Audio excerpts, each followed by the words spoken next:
अस्सलाम वालेकुम दोस्तों, सोच दे सफर ਦੇ ਨਾਲ ਡਾਕਟਰ ਰਫੀਕ ਤੁਹਾਡੀ ਖਿਦਮਤ 'ਚ ਹਾਜ਼ਰ ਹੈ। ਤੇ ਦੋਸਤੋ ਅੱਜ ਮੈਂ ਗੱਲ ਕਰਾਂਗਾ ਕਿ ਅਕਸਰ ਸਾਨੂੰ ਜਦੋਂ ਕੋਈ ਨਜ਼ਰ ਅੰਦਾਜ਼ ਕਰਦਾ ਨਾ ਤੇ ਅਸੀਂ ਉਹਨੂੰ ਜ਼ਿਆਦਾ ਯਾਦ ਕਰਨੇ ਹਾਂ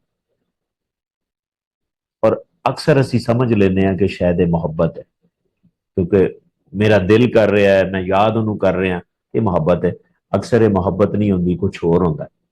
ਔਰ ਇਹਦੇ ਪਿੱਛੇ ਮੈਂ ਤੁਹਾਨੂੰ ਬ੍ਰੇਨ ਦੀ ਇੱਕ ਸਾਇੰਸ ਹੈ ਉਹ ਦੱਸਣਾ ਹੁੰਦਾ ਕੀ ਹੈ।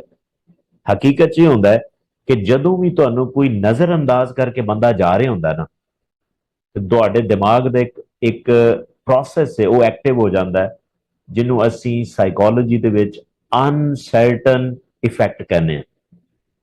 ਯਾਨੀ ਕਿ ਇਹਦਾ ਮਤਲਬ ਸਾਦਾ ਲਫ਼ਜ਼ਾਂ 'ਚ ਇਹ ਕਿ ਜਦੋਂ ਤੁਹਾਨੂੰ ਕੋਈ ਇਗਨੋਰ ਕਰਦਾ ਹੈ ਨਾ, ਨਜ਼ਰ ਅੰਦਾਜ਼ ਕਰਦਾ ਹੈ, ਤੇ ਨਾ ਉਹ ਤੁਹਾਨੂੰ ਯੈਸ ਕਹਿੰਦਾ ਹੈ ਨਾ ਹੀ ਨੋ ਕਹਿੰਦਾ ਹੈ, ਔਰ ਤੁਹਾਨੂੰ ਕਨਫਿਊਜ਼ਨ 'ਚ ਤੁਸੀਂ ਸ਼ਿਕਾਰ ਹੋ ਜਾਂਦੇ ਜੇ, ਇੱਕ ਅਨਸਰਟਨਿਟੀ ਪੈਦਾ ਹੋ ਜਾਂਦੀ।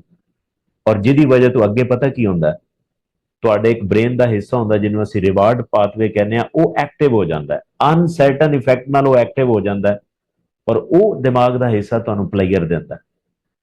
ਔਰ ਉਸ ਵਕਤ ਇਨਸਾਨ ਇਹ ਸੋਚਣ ਲੱਗ ਜਾਂਦਾ ਹੈ ਕਿ ਅਗਰ ਇਹ ਇਨਸਾਨ ਮੇਰੀ ਤਰਫ ਵਾਪਸ ਆ ਜਾਏ ਨਾ ਤਾਂ ਮੈਨੂੰ ਖੁਸ਼ੀ ਹੋਏਗੀ। ਤੇ ਉसी ਵਾਪਸੀ ਦੇ ਚੱਕਰ ਵਿੱਚ ਅਸੀਂ ਉਹਨੂੰ ਯਾਦ ਵੀ ਕਰਨੇ ਆ ਔਰ ਫਿਰ ਕੋਸ਼ਿਸ਼ ਵੀ ਕਰਨੇ ਆ ਕਿ ਉਹ ਬੰਦਾ ਵਾਪਸ ਆ ਜਾਏ। ਔਰ ਅਕਸਰ ਅਸੀਂ ਇਹਨੂੰ ਮੁਹੱਬਤ ਸਮਝ ਲੈਂਦੇ ਹਾਂ, ਹਾਲਾਂਕਿ ਮੁਹੱਬਤ ਨਾਮ ਦੀ ਕੋਈ ਚੀਜ਼ ਨਹੀਂ ਹੁੰਦੀ।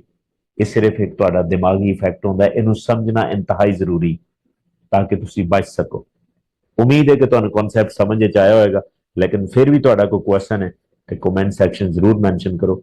ਇਨਸ਼ਾਅੱਲਾ ਮੈਂ ਉਹਦਾ ਜਵਾਬ ਵੀ ਦਿਆਂਗਾ, ਹੋ ਸਕਿਆ ਤੇ ਵੀਡੀਓ ਵੀ ਬਣਾਵਾਂਗਾ। ਜਜ਼ਾਕ ਅੱਲਾਹ।